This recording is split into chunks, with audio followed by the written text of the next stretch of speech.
Одна из самых красивых деревень Испании. Небольшой уютный отель в горах и практически все включено. Я покажу вам Hotel Villas Turísticas de Andalucía, который находится в горной деревне Грозалема. Расскажу, что же особенного в маленьком трехзвездочном отеле и почему номер в сезон сюда стоит как 3 дня на все включено в египетской четверке. Поехали! И я просто обязана показать, как мы ехали, потому что дорога в горы удивительно красива. Сначала она убегает вдаль, но когда появляются горы, то постепенно начинает захватывать дух. А езда по горному серпантину может прийтись не всем по душе, но с красотой этого зрелища поспорить трудно. На популярную у туристов всего мира деревню Грозалема я в этом видео отвлекаться не буду, но следующее полностью посвящу месту, которое носит гордое звание Bonita de España, одна из самых красивых деревень страны. А сегодня полный обзор на отель Villas Turísticas. Вполне возможно, что вход в отель вам покажется немного странным. Мне тоже показался странным, потому что я привыкла к огромным египетским отелям с архитектурой, какими-то наворотами. Нет, здесь все намного проще. Но это не значит, что отель хуже. Давайте посмотрим, что из себя представляет маленький замечательный отель в горах. Villas Turísticas относится к категории рураль-отель. Это направление в туризме давно пользуется спросом. Другими словами, маленький, деревенский, экологичный отель. Из первых минут на ресепшене понимаешь, да, все именно так. Пожалуй, все награды, что мелькнули на входной двери, висят там не зря. Интерьер с очаровательными сельскими нотками, много предметов деревенского обихода.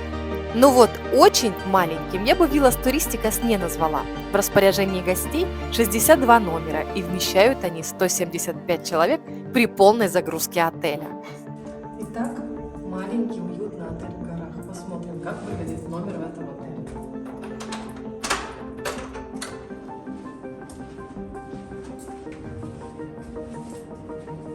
Очень даже миленько.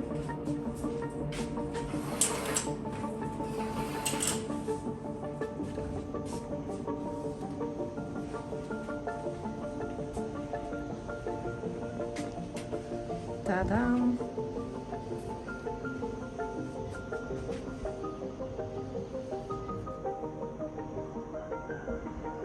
Ой, петушки поют. Так выглядит стандартный двухместный номер с 2 кроватями. Оформлен по-деревенски просто. По размеру просторный. Все необходимое в номере есть.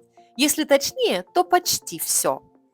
Была удивлена отсутствию геля для душа, мыла и шампуня в ванной комнате. Зато засмотрелась на красивую раму для зеркала.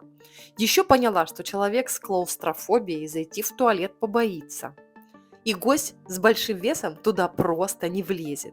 Очень странная планировка уборной. В остальном все по 3-звездочному стандарту. Комплект полотенец, а в шкафу одеяло. Отель работает круглый год, и зимой в Грозалеме холодно и снежно. Еще удивило, что холодильник был пустой. Мини-бар за отдельную плату не предусмотрен. И, кстати, зря. Вот, собственно, и весь обзор номера. А сейчас спустимся вниз, изучим небольшую территорию отеля и посмотрим, какие развлечения доступны гостям уединенного отеля. Рядом с ресепшеном небольшая игровая зона, но выбор скромный и скорее для взрослых – карты, шахматы. Кстати, маленьких детей за время нашего отдыха я в отеле не увидела, хотя примечания только для взрослых нет. Рурал-отели отличаются от обычных тем, что здесь уединенно, тихо и спокойно. Этому критерию Villas Turísticas соответствует на все 100%. Любителям книг здесь найдется занятие. Не библиотека, но выбрать есть из чего. Кстати, книга классная, Дэн Браун, только на испанском. Может, стоит тут задержаться и почитать? Хотя это занятие лучше оставить для холодной и снежной зимы. А летом больше привлекают прохладные напитки. Кстати, вот это вот я уже пробовала, очень прикольно. Тьерра Бланка. Рекомендую. В общем, все это вы можете заказать себе отдельно, потому что вино и алкоголь в стоимость пребывания в отеле не входит. А это гостиная. порадует отдыхающих здесь зимой. Отель работает круглый год, и зимой в горах еще более интересно, чем летом. Мне кажется, сейчас я хотела бы остаться здесь жить. На мгновение даже увидела заснеженные горы в окно, почувствовала аромат глинтвейна и треск огня в камине. Территория отеля небольшая, но удивительно приятная. Сзади меня находится бассейн, в котором вы можете отдохнуть. Ну и везде находятся горы, на которые вы можете смотреть. А здесь можно присесть и выпить кофе или пиво, что вам будет по душе. Я буду пить джин-тоник, por favor. Но это ближе к вечеру, а сейчас чашечка кофе с видом на зеленые горы и лазурный бассейн. Не удивляйтесь тому, что вокруг пусто, отдыхающие в отеле были. Я выбирала для съемки безлюдные моменты, но свой заплыв снимала долго. Расслабленные гости так и норовили вскочить в кадр. Водичка очень бодрящая, но плавать прикольно. Особенно, когда тебя окружают такие прекрасные виды вокруг. На первый взгляд может показаться, что в отеле совершенно нечем заняться. Из развлечений здесь небольшой бассейн, ресторан и бар. Но это зависит от компании и от вашего настроя. На самом деле отель очень милый, уютный. И если у вас хорошая, замечательная компания, то вам тут скучно не будет. Рураль-отели имеют свою специфику, которая будет не всем по душе. Но мне Виллас Туристикас де Андалусия было очень комфортно. Пришло время рассказать о еде. В нашем случае она была по системе полный пансион, и лишние пару килограмм я с отеля привезла. Начнем с завтрака. Он включает в себя все, в том числе и напитки, в отличие от обеда и ужина. Ресторан просторный, и его главное достоинство – это большое панорамное окно. Выбор еды на завтрак приличный, все как и должно быть в отеле – хлопья, йогурты, фрукты, пончики. Есть кофемашина, а вот яиц не было ни в каком варианте. Это типичный европейский продукт, в Испании почему-то не пользуется спросом, и на завтрак яйца здесь не подают. Зато хамон и паштеты представлены в разных видах. Вот так выглядит типичный завтрак в Андалусии. Непременно тост из деревенского хлеба, оливковое масло, а остальное по желанию. Для меня лучшее дополнение к завтраку – это потрясающий вид из окна. Но от хамонов с паштетами я тоже не отказывалась.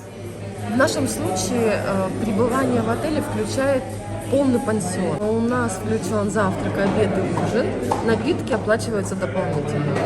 Вам приносят завтрак по системе шведский стол, а обед и ужин вам приносят меню, по которому вы выбираете себе одно из блюд на аперитив, первое, второе и десерт. На обед и ужин стол засервирован, и вас обслуживают официанты. Я выбрала себе салат с крупой. Немножко странно. Господи, салат с кускус. Ну, пожалуй, овощи я съем, а кускус, конечно, если я весь съем кускус, то больше уже ничего есть не буду.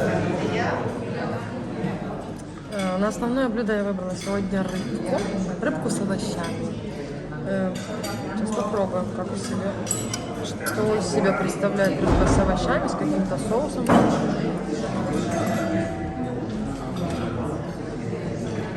Рыбка ничего, интересная. Десерт, конечно, уже лишний однозначно. Я заказала пирог из моркови.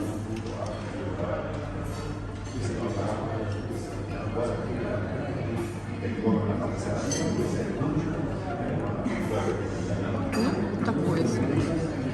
Мы были в отеле 3 дня, и надо отметить, за это время меню не повторялось.